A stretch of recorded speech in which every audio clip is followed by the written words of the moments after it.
Ciao a tutti, bentornati sul mio canale, benvenuti in questo nuovo video. Oggi, su grande richiesta di molti di voi, torneremo a parlare del Vangelo di San Tommaso, però ne parleremo con una serie di video che metterò nella playlist spiritualità, dove mettevo anche prima la lettura del Vangelo di San Giovanni, secondo Giovanni, scusatemi. Il Vangelo di San Tommaso, anzi il Vangelo di Tommaso, così come propriamente viene chiamato, perché non si sa se è stato il San Tommaso a scriverlo o se è stato qualcun altro, ma si dice che sia proprio il Vangelo di Didimo Giuda Tommaso. Didimo vuol dire gemello, fra le altre cose.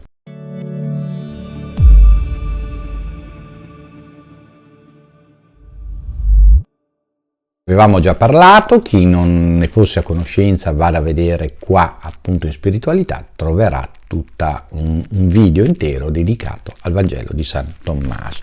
Abbiamo detto che è un Vangelo al momento considerato apocrifo, ma dalle recenti scoperte, cioè dopo essere stata trovata la versione in aramaico, è stata trovata la versione in greco, che è più antica, perché vi ricordo che nei primi secoli d.C. e anche qualcosa prima, i dotti scrivevano, come oggi si scrive in inglese per scrivere un testo universalmente leggibile, scrivevano in greco antico, non scrivevano nella lingua locale, nemmeno in latino. La scrittura in latino è arrivata poi dopo, verso addirittura il Medioevo, per cui l'antico Evo e il Medioevo si scriveva a livello mondiale in latino, perché allora era la più diffusa, ma precedentemente era il greco antico. È stato trovato il testo in greco antico del Vangelo di Giuda Didimo Tommaso ed è stato datato anteriormente a tutti gli altri Vangeli. È il Vangelo più antico che abbiamo ed è quello più vicino a Gesù.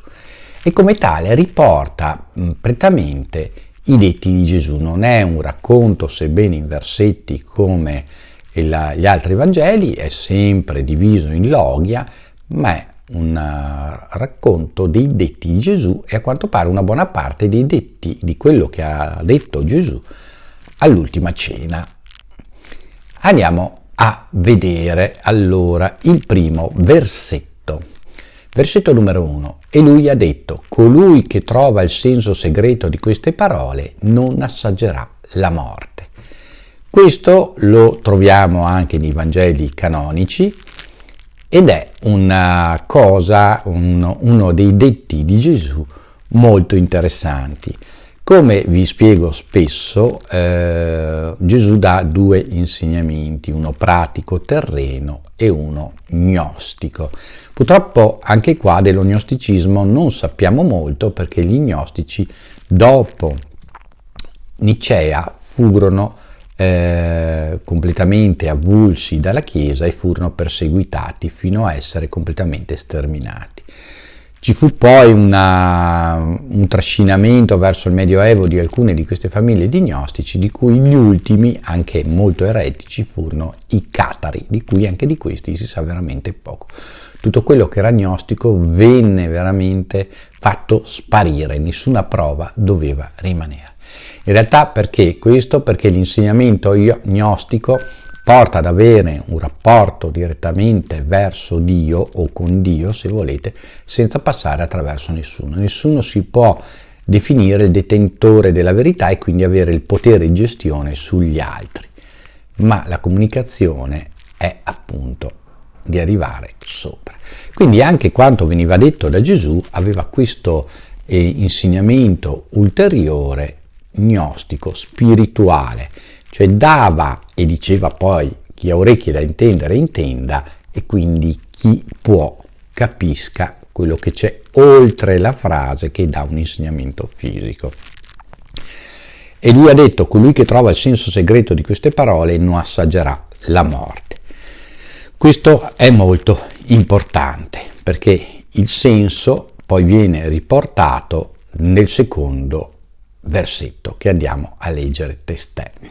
Gesù disse: chi cerca non smetta di cercare finché non trova, e quando troverà resterà sconvolto, e così sconvolto farà cose meravigliose e regnerà sul tutto. Queste cose le troviamo anche nei Vangeli canonici, no? Chi cerca trova, a chi bussa sarà aperto, quindi non smettete di cercare, non smettete di bussare. Qua viene tradotto in questa versione resterà sconvolto, in un'altra versione è tradotto con resterà stupito, e così stupito governerà sul mondo, e qua dice così sconvolto farà cose meravigliose e regnerà sul tutto. Questo sta a indicare che chi conoscerà la verità non solo non assaggerà la morte, ma potrà procedere al passo successivo direttamente. Comunque la morte fisica ci sarà, ma non assaggerà la morte definitiva, ma soprattutto arriverà a un punto tale che anche vivendo ancora qua sulla terra resterà stupito o sconvolto, se volete usare i termini usati in questa versione del testo, e così stupito e sconvolto farà cose meravigliose. Vi ricordate, se avrete fede come un chicco di senape, come un seme di senape che è il seme più piccolo, e direte a una montagna spostati, essa si getterà nel mare? Bene, farà cose meravigliose e regnerà sul tutto. Questo regnerà sul tutto non vuol dire che diventa il re che regna e governa il mondo o l'universo, vuol dire che avrà il potere della conoscenza e della decisione sul tutto, sulla propria vita, su quello che vorrà fare, sarà libero. Questo è molto importante, noi non siamo mai liberi fino in fondo perché non abbiamo questo potere di conoscenza e di regnare sul tutto, conoscere il tutto di tutto, cioè l'essenza della vita di tutte le cose. Questo è molto difficile. E una volta raggiunto questo, ovviamente, colui che trova il senso segreto di queste parole non assaggerà la morte. Questo è veramente difficile da capire, ma lo capiremo andando avanti. Arriviamo al versetto 3, versetto in cui poi oggi ci fermiamo per questo inizio di analisi del Vangelo di San Tommaso. Gesù ha detto: se chi vi guida vi dice sì, il regno dei cieli, allora gli uccelli del cielo saranno in vantaggio. Se vi dicono che è nel mare, allora i pesci saranno in vantaggio. Ma il regno è dentro e fuori di voi. Quando voi vi conoscerete, allora sarete consci e saprete che siete voi i figli del Padre vivente. Ma se vi capita di non conoscere voi stessi, allora restate poveri e siete la povertà stessa. Molto molto dure queste frasi, ma anche molto molto profonde. Servirebbe una giornata solo per discutere su questo versetto numero 3. Praticamente lo troviamo anche qua, alcuni spezzoni di questo lo troviamo nei Vangeli canonici.